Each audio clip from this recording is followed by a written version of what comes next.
नमस्कार।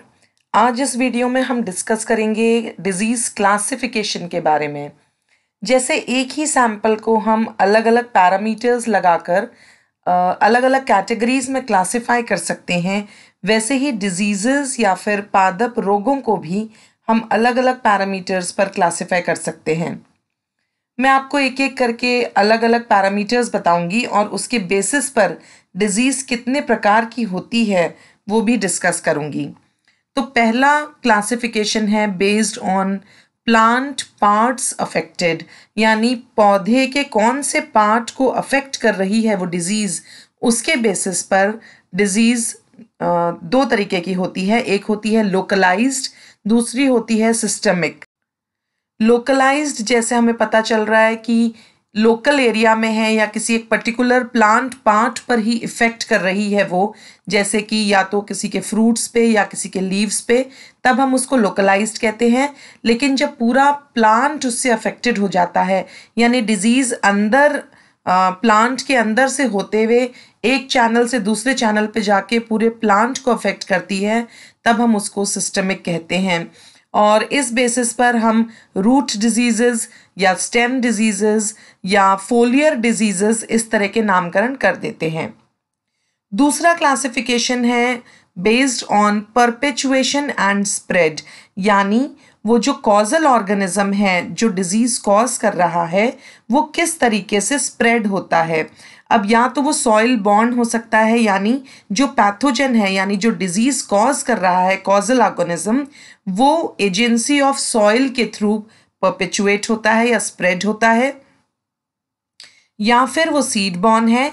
तो अगर वो पैथोजन सीड के थ्रू या किसी प्रोपोगेशन मटेरियल के थ्रू प्रोपोगेट होता है तो हम उसको सीड बॉर्न कहते हैं, या फिर एयर बॉर्न है, यानी विंड के थ्रू अगर कोई पैथोजन डिसमिनेट होता है तो हम उसे इस कैटेगरी में डालते हैं, फॉर एग्जाम्पल रस्ट या पाउडरी मिल्ड्यूज। तीसरा क्लासिफिकेशन है based on the signs and symptoms which are produced by the pathogen, यानी डिजीज़ को हम क्लासिफाई कर सकते हैं अलग अलग साइंस के बेसिस पे, यानी जो पैथोजन अपने आप को जिस अवस्था में प्लांट्स के ऊपर दिखाता है या जो सिम्टम्स वो प्रोड्यूस करता है उस बेसिस पे। तो ऐसे डिजीज़ेस को हम क्लासिफाई करते हैं जैसे कि रस्ट या स्मट या powdery mildew, downy mildew, root rots, blights, cankers, fruit rots, leaf spots. इन सब एग्जाम्पल्स में जो डिजीज़ है उसका नामकरण उसके मोस्ट कॉन्स्पिकुअस सिम्टम के ऊपर दिया जाता है जो कि होस्ट सरफेस पर दिखाई देगा। दोस्तों, नेक्स्ट क्लासिफिकेशन है based on host plants affected. इसमें हम अलग अलग फैमिलीज को इनकॉर्पोरेट करते हैं, जैसे कि सीरियल फैमिली या फॉरेज फैमिली या मिलेट फैमिली। तो हम डिजीज़ को भी क्लासिफाई करेंगे जैसे कि सीरियल क्रॉप डिजीजेस या फिर फॉरेज क्रॉप डिजीजेस या वेजिटेबल क्रॉप डिजीजेस या fruit crop diseases, plantation crop diseases and so on. Next classification है based on the major causal organisms. For example, the diseases can be classified as fungal diseases या bacterial disease या viral disease या mycoplasmal disease. Next classification है based on the infection process. Disease दो तरह की हो सकती हैं, या तो वो इन्फेक्शियस होंगी या नॉन इन्फेक्शियस होंगी। इन्फेक्शियस डिजीजेस वो सारी डिजीजेस हैं जिसमें कोई कॉजल ऑर्गेनिज्म इन्वॉल्व होता है, जैसे कि वायरस या वायरॉइड्स या फिर बैक्टीरिया या फंगल। और ये डिजीजेस अनइन्फेक्टेड होस्ट प्लांट में आ जाती हैं थ्रू इन्फेक्टेड होस्ट प्लांट्स, यानी हेल्दी प्लांट्स में भी ये इन्फेक्शन फैल जाता है। जबकि इसी का दूसरा जो कैटेगरी है वो है नॉन इन्फेक्शियस डिजीजेस। इसमें वो सारी डिजीजेस आएंगी जिसमें हम नॉन पैरासिटिक डिसऑर्डर्स को इनकॉर्पोरेट करते हैं, या फिर फिजियोलॉजिकल डिसऑर्डर्स, जैसे कि कहीं पे कोई न्यूट्रिएंट डेफिशिएंसी हो गई है या अल्कलिनिटी ज़्यादा हो गई है किसी सॉइल की, या फिर कोई मैकेनिकल इन्फ्लुएंसेस हो गए हैं। तो वो जो इन्फेक्शन होता है वो एक प्लांट से दूसरे प्लांट में नहीं फैलता है।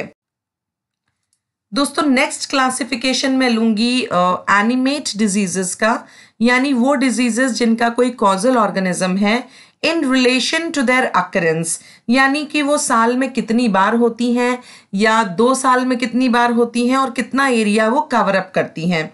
तो इसमें हम डिजीजेस को 4 कैटेगरीज में कैटेगराइज करते हैं: endemic, epidemic, pandemic and sporadic.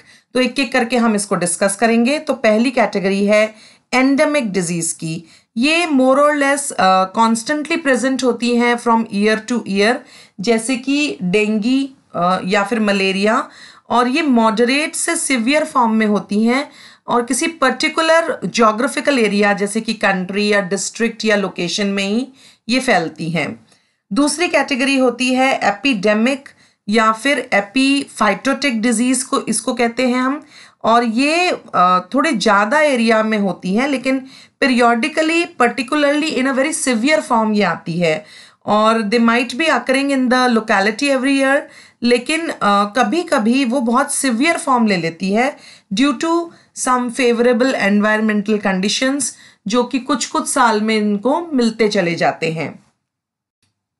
तीसरी कैटेगरी है इसमें स्पोराडिक डिजीज, जो कि बहुत ही इरेगुलर इंटरवल्स पे होती है और लोकेशंस पे होती है, और बहुत ही फ्यू इंस्टेंसेस में ये होती है।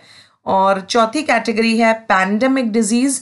अभी तो हम सब लोग पैंडेमिक डिजीज जैसे कि कोरोना वायरस से रूबरू होकर के आए हैं 1-2 साल में ही, और ये जो डिजीज होती है ये जब पूरे कॉन्टिनेंट में फैल जाती है और बहुत ही सिवियर फॉर्म में फैल जाती है, तब हम इस डिजीज को पैंडेमिक कहते हैं।